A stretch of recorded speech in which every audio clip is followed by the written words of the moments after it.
ஏன் காவலாளிகள் பிராமணனை கைது செய்தார்கள்? அப்படி இந்த பிராமணன் என்ன செய்தான்? வாருங்கள் பார்ப்போம். இது உங்கள் தில்லைத்துவண்டி சிவன். ஒரு காலத்தில் ஒரு பிராமணன் வாழ்ந்து வந்தான். அவன் ஒரு வேடுவ குழுவில் இருந்த பெண்ணை திருமணம் செய்தான். ஒரு நாள் அவன் தனது மனைவியின் கூட்டத்தோடு காட்டிற்குள் சென்றான்.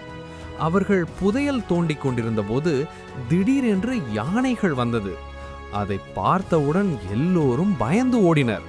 ஒவ்வொருவரும் ஒவ்வொரு திசையில் சிதறி ஓடினார்கள். அந்த பிராமணன் ஓடிச் சென்று ஒரு பெரிய ஆலமரத்தின் கீழ் சோர்ந்து ஓய்வெடுத்தான். அதற்கு பிறகு அவன் அங்கேயே தூங்கிவிட்டான். அந்த ஆலமரத்தில் ஒரு கொக்கு வாழ்ந்து வந்தது. அந்த கொக்கு தினமும் சிவபெருமானுக்கு பூஜை செய்து கொண்டிருந்தது. ஒரு நாள் பூஜை முடித்து கீழே பார்த்தபோது அந்த பிராமணன் சோர்ந்து கிடப்பதை கண்டது. அவனை எழுப்பி, "நீ யார்?" என்று கேட்டது.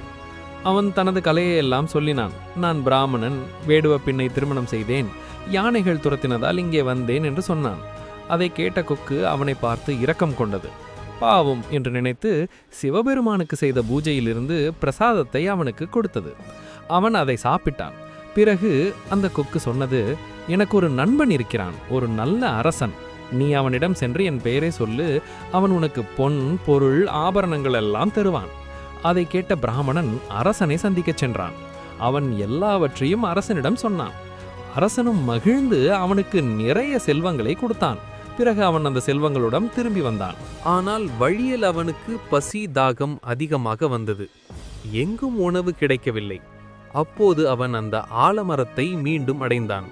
அங்கே அவனுக்கு உதவி செய்த அதே கொக்கு தூங்கிக் கொண்டிருந்தது. அவன் என்ன செய்தான் தெரியுமா? அந்த கொக்கை பிடித்து கொன்றான். அதை சமைத்து சாப்பிட்டான். இதுதான் கதையின் மிக பெரிய திருப்பம். இந்த சம்பவமெல்லாம் அரசனுக்கு கனவில் தெரிந்தது. அவன் உடனே சிப்பாய்களுக்கு உத்தரவு கொடுத்து அந்த பிராமணனை பிடித்து கொண்டு வரச் சொன்னான். சிப்பாய்கள் அவனை பிடித்து கொண்டு வந்தார்கள். அவன் செய்த துரோகம் காரணமாக அவன் உடலை நாய்களுக்கு போட்டார்கள். நாய்கள் கூட சாப்பிடவில்லை. சிங்கத்துக்கும் போட்டார்கள். அதுவும் சாப்பிடவில்லை. அவனின் பாவம் எவ்வளவு பெரியது என்று காட்டுகிறது. பிறகு அந்த அரசன் அந்த கொக்கின் உயிரை மீண்டும் பெறச் செய்து அதை உயிர்ப்பித்தான். கொக்கு உயிர்த்தெழுந்ததும் முதல் கேள்வி, "அந்த பிராமணன் எங்கே?" அரசன் நடந்ததையெல்லாம் சொன்னான். அதை கேட்ட கொக்கு என்ன சொன்னது தெரியுமா? "அவனுக்கு மீண்டும் செல்வம் கொடுங்கள், அவனுக்கு மீண்டும் செல்வம் கொடுங்கள்." அவ்வளவு நல்ல மனசு அந்த கொக்குக்கு. அரசனும் அதை பின்பற்றி அவனுக்கு மீண்டும் செல்வம் கொடுத்தான். அந்த பிராமணன் செல்வத்துடன் வாழ ஆரம்பித்தான். ஆனால் அவன் செய்த பாவம் அவனை விடவில்லை. பணம் இருந்தும் சந்தோஷமில்லை. ஒவ்வொரு நாளும் அவன் மன வேதனைக்குள் வாழ்ந்தான். இறுதியில் அவன் மிகவும் துன்பப்பட்டான். நம்மை உதவியவர்களுக்கு துரோகம் செய்தால் அதன் விளைவு நிச்சயம் நம்மை வந்து சேரும். பாவம் செய்தவன் ஒரு நாள் அதன் பலனை அனுபவிக்க வேண்டியதுதான்.